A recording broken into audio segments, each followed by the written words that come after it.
Hello à tous, j'espère que vous allez bien et bienvenue dans cette nouvelle vidéo.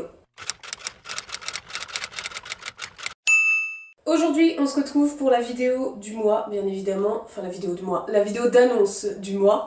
Je vais vous annoncer les quelques livres que j'ai pu sélectionner qui vont sortir en janvier 2025 et il y en a, vous êtes pas prêts. Bon, il n'y a pas d'ordre, on fait comme d'hab. Le premier, c'est La Cité au mur incertain et comme je vais essayer de faire bien les choses, ch'ting, voilà, on va les mettre ici. Donc La Cité aux murs incertains, c'est Haruki Murakami. J'ai toujours du mal avec les noms comme ça. C'est l'auteur, vous savez, qui a fait 1Q84, qui a été très connu, enfin qui a beaucoup fait parler de cette saga. Je sais plus s'il y en a 2 ou 3, je crois qu'il y en a plusieurs. Et qui sort un nouveau livre, donc qui du coup est déjà sorti en janvier 2025, donc le 2 janvier il est sorti celui-là. Il est sorti chez Bellefond, c'est ça, si je ne m'abuse. Ici, on est sur une histoire qui, malgré tout, est assez poétique. On va suivre l'histoire d'un garçon qui est amoureux d'une jeune fille, et une jeune fille qui vient lui dire en fait qu'il existe une cité, mais que pour s'y rendre, enfin, c'est difficile d'y pénétrer, mais c'est aussi difficile d'y sortir. Et du coup, ce garçon a envie de s'y rendre parce que, à ce qui paraît, quand on s'y rend, on trouve son vrai soi. Donc l'amoureux de cette jeune fille a envie de trouver son vrai soi. Donc la jeune fille lui dit ça et la jeune fille disparaît. Donc ce garçon va rentrer dans cette cité, il va rechercher cette cité, évidemment c'est assez poétique et c'est un peu spécial comme cité, donc il va devenir liseur de rêves dans une bibliothèque. Voilà, je ne sais pas ce que c'est qu'un liseur de rêves dans une bibliothèque, mais on est quand même sur un livre qui est dans le monde des livres, donc à partir de là c'est intéressant. On va donc suivre ce jeune homme du coup qui est perdu dans cette cité-là, qui ne retrouve pas cette jeune fille, qui continue sa vie du coup dans cette cité sans jamais pouvoir en sortir, et qui ne cesse quand même de rechercher cette jeune fille encore et encore dans le cœur de la cité. Il y a écrit qu'avec son nouveau roman si attendu, le maître nous livre une œuvre empreinte d'une poésie sublime, une histoire d'amour mélancolique entre deux êtres en quête d'absolu, et une ode aux livres et à leurs gardiens. Une parabole puissante sur l'étrangeté de notre époque. Vous voyez déjà quand on est sur des phrases comme ça, ça veut dire ce que ça veut dire. Donc je suis très curieuse parce que c'est vrai que 1Q84 m'a toujours donné envie et j'ai jamais passé le pas de les prendre. Mais il y a eu des... Enfin ça s'est vendu à des milliers d'exemplaires, ça fait beaucoup parler de soi. Donc très curieuse de découvrir peut-être un jour ce livre de cet auteur qui fait tant parler de lui chez nous. Ensuite, qu'est-ce que j'ai pu sélectionner ? J'ai trouvé... Ah oui, il me donnait assez envie celui-là. C'est Défier les ombres, donc ça c'est de Catherine Quinn, et ici la maison d'édition c'est Ponder, j'arrive à rien voir, je la connais pas. Je ne connais pas cette maison d'édition mais vous allez le voir juste ici. On suit deux protagonistes, un garçon, une fille. On suit donc un jeune homme qui a le rôle de main de la mort. Il connaît que son devoir, en fait le rôle de ce jeune homme c'est de devoir guider les chevaliers de l'étoile éternelle à travers une terre qui est remplie de cauchemars. Et pour le coup, il est aussi, comment dire, commandant un petit peu d'une genre d'armée, si j'ai bien compris. Et il rencontre une jeune fille qui est décrite comme une jeune femme aussi féroce et rapide que les créatures de l'ombre.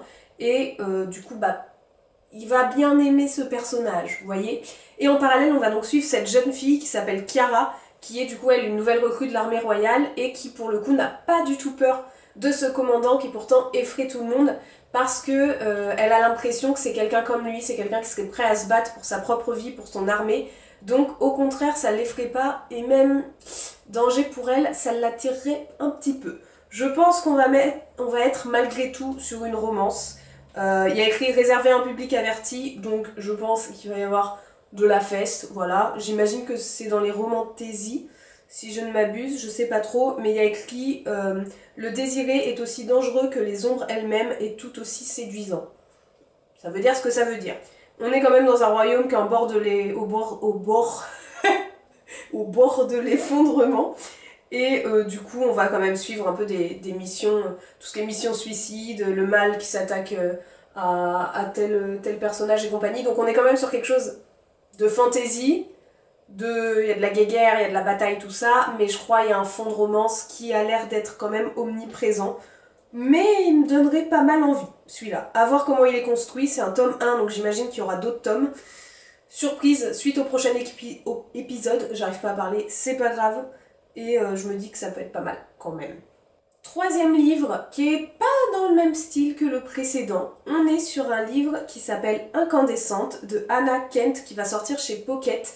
Donc j'imagine qu'il sort au format poche et qu'il est déjà sorti en grand format. D'ailleurs le visuel me dit quelque chose, ou alors j'ai vu un qui ressemblait, mais ça me semble quand même être un livre que j'ai déjà vu. Ici on est dans les années 1836, on est dans un petit village de Prusse. On suit une jeune femme qui s'appelle Anne qui vit comme les femmes à cette époque-là, quoi, elle subit les injonctions, elle doit être sa maîtresse de maison, bref, elle doit vraiment rouler sous les corvées et sous les directives des hommes, tout ce qu'on adore bien évidemment, sauf qu'un jour elle croise Théa, et là c'est le coup de foudre, c'est le coup de foudre entre Anne et Théa, mais en 1836 on n'est pas sur des bails où c'est forcément la meilleure chose à faire.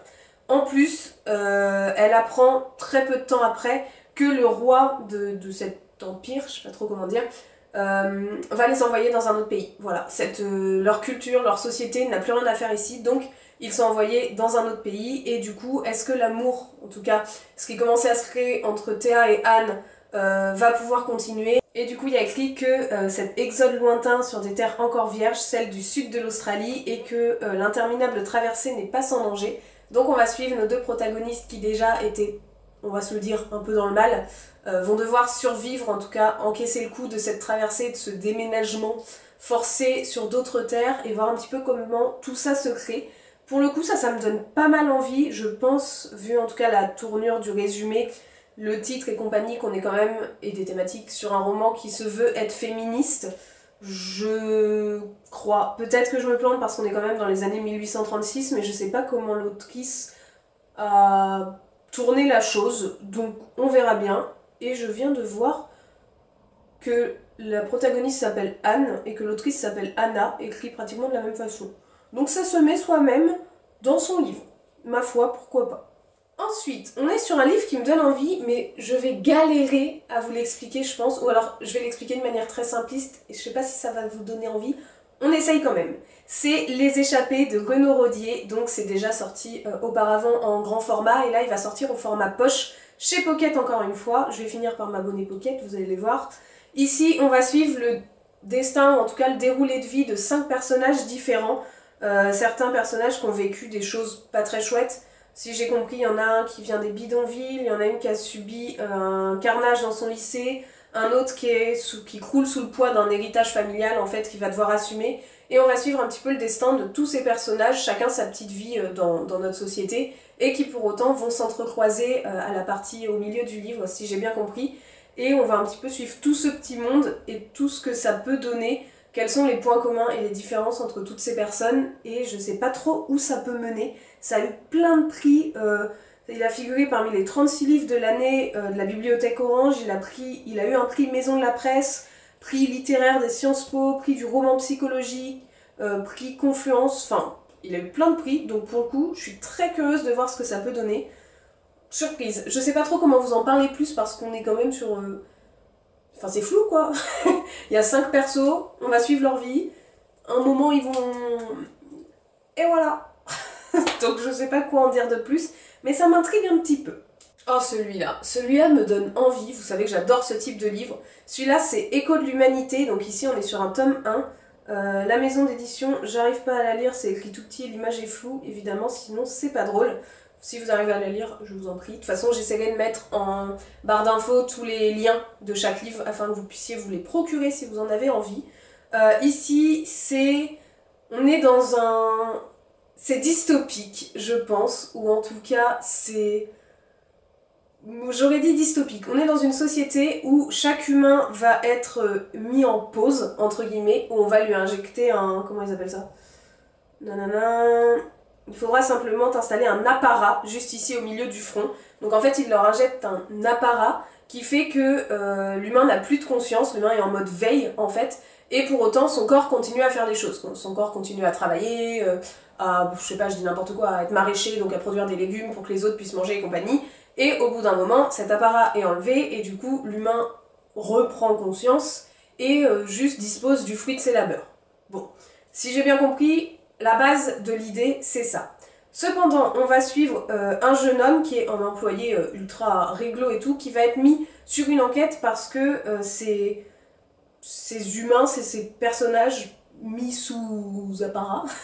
Il y en a une qui s'est enfuie, voilà. Il y en a une qui est plus là, sauf que c'est pas possible qu'il y ait une faille dans le système, c'est pas possible qu'il y en ait une qui soit échappée, c'est pas possible qu'il y en ait une qui soit pas là. Donc on va suivre Bliam, qui du coup est envoyé à sa recherche et qui va être confronté à tous les aspects de cette société, à tout ce que Cap Humain cherche à faire, parce que ça s'appelle Cap Humain, et qui finalement va être bouleversé, et peut-être bouleverser ses convictions et la vision qu'il avait de toute cette perfection.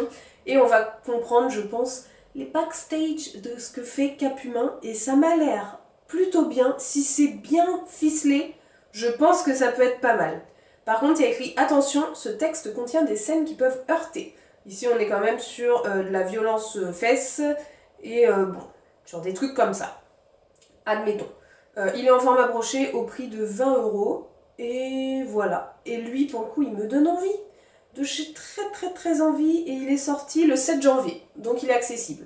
Prochain livre, je l'ai pris par rapport au titre et à la photo, c'est L'oiseau dans la bibliothèque, donc le tome 1, Le chêne et le hou de K.A. Lind, et c'est chez Brajlon, et Brajlon ils font des bêtes de livres en ce moment. Ça me fait penser la couverture là dessus là un peu à la bibliothèque de gauche, ou le gaucher... Le bibliothécaire... Oh mince, un truc comme ça. J'arrive pas à me rappeler le titre, mais ce livre a beaucoup fait parler de lui. Les bibliothécaires... Bon, j'y arriverai pas, c'est pas grave. Sur ce livre-là, il y a écrit que c'est librement inspiré de La Belle et la Bête et que c'est un roman sombre, piquant, mêlant romance et fantaisie. Et il cite les auteurs Leigh Bardugo et Vi Schwab parce que, soi-disant, pour ceux qui sont fans de ces deux autrices, c'est bien à lire. J'ai beaucoup entendu parler de ces autrices, j'ai rien lu de elle. J'ai pas le temps de tout lire. Ici, on a donc voulu une femme qui a voulu s'en prendre à un monstre et maintenant elle doit en payer le prix. On va suivre Kirst qui est une voleuse qui aurait dû savoir que quelque chose n'allait pas et maintenant elle est piégée dans une bibliothèque avec un monstre. Vous voyez un petit peu la scène de La Belle et la Bête où waouh, quelle grande bibliothèque, et lui il arrive, c'est un gros monstre, bref. Voilà, on est quand même, je pense, sur cette base-là. Elle ne peut ni s'enfuir ni se cacher, et cet homme, cet être débordant de ténèbres et d'un terrible pouvoir, oh putain, j'ai peur quand je vois comment c'est écrit, il a parfaitement le droit de la tuer, il est écrit, d'accord. En s'introduisant chez lui, Kirst a rompu le fragile traité de paix entre les monstres et les humains. Mais au lieu de le mettre à mort, Graves lui offre un choix. Si elle dérobe pour lui un mystérieux artefact, il lui rendra sa liberté et lui fournira même une occasion de découvrir qui elle est vraiment. On est sur un remix de La Belle et la Bête. Je pense que ça peut être bien, mais je pense aussi que si c'est trop tiré par les cheveux et si c'est écrit en mode grosse romance, si ce n'est romance de fesses qui plus est, ça risque d'être lourdeau. Ça n'a pas l'air d'être romance de fesses, parce qu'ils en parlent pas spécialement et généralement il y a des petits clins d'œil dans les résumés à ça pour bien comprendre. Il n'y a pas écrit public averti non plus. Mais à voir comment ils ont tourné l'histoire, ça peut partir sur un bail un peu comme un Twisted Tale. Je l'ai, le Twisted Tale de La Belle et la Bête, je crois, je l'ai même pas lu. Mais à voir. Mais ça me donnait envie et il est joli. Donc on l'a mis dans la liste de ce qui sort en janvier 2025. On a Le premier meurtre sur Mars de Sam Wilson, encore chez Brajlon. Décidément, entre Brajlon et Pocket, j'ai choisi mes maisons d'édition pour cette année. Ici, on est sur un livre un peu comme... Ah, c'est quoi que j'avais lu? Je vous en avais pas mal parlé, où il y avait aussi différentes temporalités. Sémiosis, je crois que c'était Sémiosis. Ici, on est 2034, on va suivre Rose et son jumeau, qui sont les premiers êtres humains à être nés sur Mars en 2034.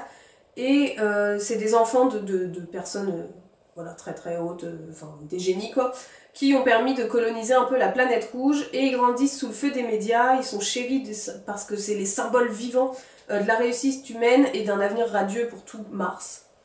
On verra bien. Et en parallèle, donc un peu moins de 100 ans plus tard, donc 2103, on suit la décadence de ce monde, on suit la tombée de ce monde. La liberté n'est plus qu'un Mars tombé presque entièrement sous la coupe de la corporation Fuller. Donc Fuller, en fait, c'est cocasse comme nom de famille. Fuller, c'est le nom de Rose et de Archimedes, c'est le nom de son jumeau. Les deux jumeaux, en fait, leur nom de famille, c'est Fuller. Et il y a écrit que du coup, c'est eux qui ont la coupe sur tout Mars en 2103, pardon. Et Rose a disparu et son nom n'est plus prononcé qu'à voix basse pour évoquer le souvenir d'une terroriste martyre. Je suis trop curieuse de ça. Et en fait, il y a ces deux temporalités, et dans tout ça, en fait, on va suivre Dylan, qui est un agent de sécurité, et qui est une agent de sécurité d'ailleurs, et elle est employée parmi tant d'autres, et elle se voit confier une mission qui est de retrouver la trace d'un agent qui est perdu en fait dans une des zones indépendantes de la planète. Et donc elle va devoir traverser tous les territoires un peu sauvages de la planète Mars et découvrir le lien entre la disparition de ce personnage et le meurtre dont Rose a été accusée. Donc Rose elle a aussi été accusée d'un meurtre. Et peut-être que tout ne s'est pas déroulé comme on le pense, peut-être que tout ne s'est pas déroulé comme toute la société veut bien le croire. Donc je suis très curieuse de voir où ça peut mener. À voir. À voir, à voir. Pareil, comme celui d'avant, si c'est trop tiré par les cheveux, ça risque d'être un peu lourdeau. Sinon, si c'est bien fait, franchement, Semiosis, c'était trop bien fait. C'était vraiment un avenir sur une autre planète. Enfin, c'était ultra bien fait. Je me suis pas du tout ennuyée. Et pourtant, c'était écrit tout petit et ça avait énormément de pages. Mais là, pour le coup, si c'est pareil, ça va me plaire. Si c'est pas pareil, bah ça va pas me plaire. Voilà. Ensuite, il nous en reste 3. J'ai trouvé encore un petit truc dystopique, hein, parce qu'on n'en a jamais assez. Je pense que c'est une BD, mais je suis même pas sûre. C'est Bunko 2210 ou 2210 de Hilaria Jelly. C'est chez Luna Édition. Ça existe, Luna Édition? Peut-être. Ici, on est sur quelque chose de très simple. On a une planète qui est dévastée par une catastrophe naturelle. On a une planète qui est dévastée par une catastrophe naturelle et qu'en fait, elle a été engloutie par les eaux. La moitié de la surface de la planète a été engloutie par les eaux, un petit peu Atlantide. Et ici, on a quand même deux peuples qui s'affrontent pour avoir les ressources vitales restantes. Donc comme la planète, elle est engloutie, on n'a plus trop à manger, on n'a plus trop de place. Donc les deux peuples vont se faire la guerre. On va suivre la vie de Paripi, qui est un soldat de la faction du Lapin Blanc, qui va radicalement changer en fait quand il va rencontrer Bunko, qui du coup ont son ennemi de naissance. J'arrive plus à parler les gars, la vidéo va être complexe à finir. Donc ces deux persos sont ennemis chacun dans un clan, sauf qu'ils ont un secret qui les rendra complices. Donc on va bien voir comment ça se passe. Ça pour le coup ça me donne envie. Ça me donne bien envie. J'ai pas forcément très peur. Il est pas excessif, il est au prix de 15,95 sur Amazon. Science-fiction, post-apo, soldats, rivalité entre des clans, ça a l'air sympatoche. À voir. Pour le coup, lui, il me tente plutôt bien. Ça peut être un parmi tous ceux que je vous ai présentés que je pourrais acheter éventuellement. L'avant-dernier, c'est le Paradoxe d'Atlas de Olivia Blake. Donc je pense qu'il va sortir en poche parce que les Atlas sont déjà sortis. Et la preuve en est que j'ai acheté le tome 1 en poche récemment. Je ne l'ai pas encore lu. C'est du coup Atlas 6. Voilà, et le tome 2, il est pareil en blanc. J'ai acheté Atlas 6, je sais pas de quoi ça parle, mais il y en a eu tellement de belles choses. Atlas 6, en fait, ce qui m'a donné envie, c'est qu'il y a écrit secret, trahison, séduction, pouvoir. Une fois par décennie, les 6 magiciens les plus talentueux de leur génération sont appelés à concourir pour gagner leur place au sein de la Société des Alexandriens, l'organisation la plus secrète et la plus élitiste du monde. Jusqu'où iront-ils pour réussir? Je vous lirai pas le résumé du tome 2 parce que j'ai pas encore lu le tome 1, mais ça me donne très envie, donc ça si j'accroche, je sais que le tome 2 vient de sortir en poche et que je vais pas me ruiner, donc je vais pouvoir attaquer directement aussi sur ce petit tome 2. Je le remets en place. Hop. Et le dernier, qui est juste une petite annonce parce qu'il va sortir en France qu'en juin, et alors je sauterai dessus si je ne m'abuse, c'est le 18 juin qu'il est annoncé. Cependant, il sort en voix originale, donc en anglais, le 21 janvier 2025. Il s'agit du 3e tome de la série Force Wing que j'aime de tout mon cœur. Ça s'appelle Onyx Storm, donc il sort voilà, en Angleterre, enfin en tout cas dans leur pays, très incessamment sous peu, et la traduction française est prévue pour 18 juin 2025, et autant vous dire que le 18 juin 2025 à 18 h, il sera là. Enfin non, il sera pas là, il sera sur moi sur le canapé, et ensuite il sera là. Mais j'ai trop hâte, donc à moins que ce soit un peu avancé, mais ça m'étonnerait parce qu'ils ont quand même annoncé une date qui me semble pas déconnante entre la sortie originale, et qui même est rapide, et la traduction française, donc j'ai très hâte, et il fallait absolument que je vous le cale là, parce que même s'il n'est pas accessible tout de suite pour ceux qui lisent en français comme moi, si jamais vous lisez en anglais, en voix originale, peut-être que vous pouvez avoir accès à ça avant moi, voilà, donc je vous passe l'info, c'est cadeau, je suis jalouse, je suis incapable de lire en anglais, je décrocherai trop vite et j'ai commencé les premiers en français, donc je veux continuer comme ça, mais voilà, il sort, donc bientôt la suite, j'ai très hâte. Voilà tout le monde, j'espère que cette vidéo vous aura plu. N'hésitez pas à me dire en commentaire si vous, certains livres de cette sortie littéraire, rentrée littéraire 2025, janvier, vous intéressent. Est-ce qu'il y en a que vous avez acheté? Est-ce qu'il y en a d'autres qui sortent en janvier dont j'ai pas parlé, que vous me recommanderiez éventuellement? N'hésitez pas à mettre un j'aime, un commentaire, à vous abonner. Moi je vous souhaite bonne nuit, joyeux Noël, bonne fête de Pâques, bonne fête des pères, bonne fête des mères. Et à très bientôt pour une prochaine vidéo. Ciao!